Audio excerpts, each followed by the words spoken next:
உச்சநீதிமன்றத்தில் திமுக அரசுக்காக வாதாடிய அறிவார்ந்த மூத்த வழக்கறிஞர்கள் பதில் சொல்ல இயலாமல் வாய் மூடி மௌனம் காத்ததை நாடே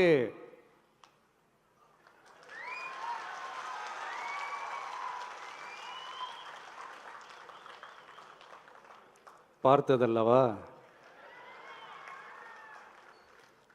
இதையும் முதல்வர் அவர்கள் மறந்துட்டாரா?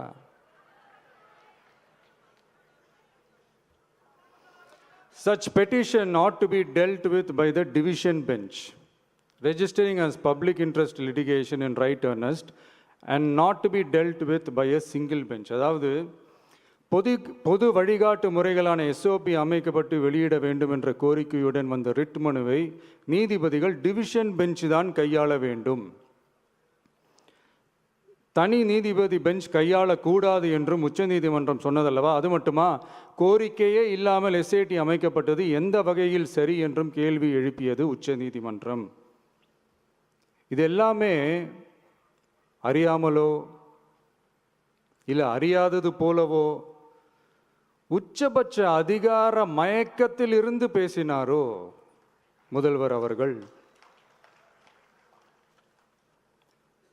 மனிதாபிமானம், அரசியல் அறம், மாண்பு இதெல்லாம் எதுவுமே இல்லாம வெறும் பேச்சில் மட்டுமே பேசிக்கிட்டு